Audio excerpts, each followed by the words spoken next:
Hello everyone. Thank you for your interest in learning about the Flynn Leadership Promise. At Flynn, we've experienced tremendous growth over the past few decades. Today, we have dozens of offices across North America, and we are the industry leader in the total building envelope space. This means roofing, cladding, and glazing, anything on the outside of a commercial building, except brick or concrete, we do it. We are a leadership-owned company, and being in so many cities, we decided long ago that having an annual leadership conference to share ideas and keep our great culture alive is an important investment. We're constantly learning from each other. At our most recent leadership conference, we all agreed on the importance of capturing what it means to be a leader that demonstrates the Flynn Way. The Flynn Way is what we use to describe our unique culture. In a few exercises and workshops, we captured the values and behaviors that our leaders believe need to be demonstrated on a daily basis. My job today is to share the summary of this workshop, which has resulted in what we're calling the Flynn Leadership Promise. This promise is made by all of the leaders of the organization at every level to all of the employees across the entire company. The results of the workshop have been summarized and 6 common themes surfaced time and again. These have been captured in action statements which reflect the values and behaviors that our leaders think best represent the Flynn Way from a leadership point of view. So I'd like to share these 6 leadership action commitments that make up the Flynn Leadership Promise. First, I'd like to share them consecutively, then I'll go do one at a time and I'll break them down a little bit with a little bit of detail. So the 6 action commitments that our leadership group came up with are as follows. The first one is, I will be an authentic leader that people want to follow. 2, I will lead by example because leadership is all about my actions, not my position or my title. I will be reliable, consistent, and approachable. I will be present in all my interactions and will communicate effectively. I will be a team player and will develop my team members. And I will keep the big picture in mind. So those are the 6 action commitments. So let's break it down a little bit. First one, I will be an authentic leader that people want to follow. First of all, the word authentic. It's used a lot and can mean different things to different people. In the context of the Flynn Leadership Promise, authentic means being yourself, being real, and being honest. And it means being the same person no matter who the audience is. Followers can spot non-authentic behaviors every time. The other key word in this statement is want, to be a leader that people want to follow. We all know that followership is a choice, and it's the choice of the follower. The next one is, I will lead by example because leadership is about my actions and not my position or my title. We've all heard the saying that actions speak louder than words. This is so true when it comes to leadership. This action statement was about visibility, work ethic, being respectful, sharing information, having open communication. And we realized that if this is the way we behave as leaders, well, this is the way our people will behave. This is also about alignment between what we say and what we do. Those 2 things have to be aligned. The next commitment is, I will be reliable, consistent, and approachable. There was much discussion about this action statement, especially about being consistent as a leader.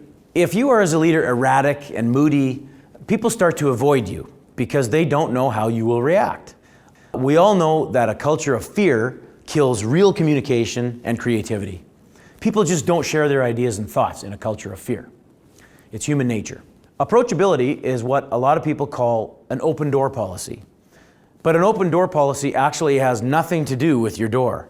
It's about having an open mind and being willing to listen, to really listen to your people, even when you don't feel like listening. Maybe especially when you don't feel like listening. In fact, when you don't feel like listening, that's the most important time to listen. The next one that we came up with was, I will be present in all my interactions and will communicate effectively. There's a big difference between real listening and pretending to listen. A listener who is truly present is really focused on what is being said and not just sitting there thinking about what their response is going to be. That's a trap. Being present with your subordinates also builds relationships, and really good listeners build confidence and trust in the people that they interact with. We talked about communication a lot, and what I took away was a reminder that it's a 2-way street, with listening being a big part of the traffic flow. But as far as communication in general, this is a topic that always comes up as something we can improve upon. Confidentiality concerns aside, we all agreed that withholding information can and will erode trust, and it's hard to over-communicate. The next one is I will be a team player and I will develop my team members. We discussed being a team player at a few different levels. Being a team player locally with local teams, being a team player more globally, maybe from branch to branch or region to region, and being a team player considering all the valuable things that our shared services people deliver every day. And recognition and empowerment were the key themes that surfaced in this discussion. We all agreed leaders don't take credit, they give it.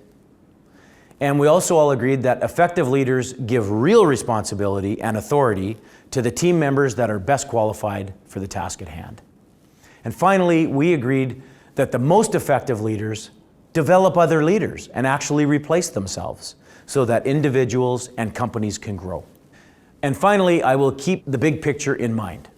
We agreed that senior leaders, particularly senior leaders, need to think well beyond today. Data, detail, and minutia is part of what we do, and it's not going to go away, and we have to be good at it. But we agreed that a good leader constantly is reminding their teams of the why behind a lot of the detail. Keeping in mind the long-term plan as we deal with the day-to-day details that have to be dealt with in business, that's good leadership. Good leadership is also about being focused on the longer-term objectives and not getting distracted by the day-to-day small stuff, not sweating the small stuff. So there you have it. In summary, these 6 action statements that make up the Flynn Leadership Promise are: I will be an authentic leader that people want to follow. I will lead by example because leadership is about my actions, not my position or my title. I will be reliable, consistent, and approachable. I'll be present in all of my interactions and will communicate effectively. I will be a team player and will develop my team members. And finally, I will keep the big picture in mind. I really enjoyed being part of this workshop and was quite happy to capture what leadership really means at Flynn and helping to bring it from the subconscious to the conscious and more clearly defining what's expected of the leaders at our company every day. Thanks for watching.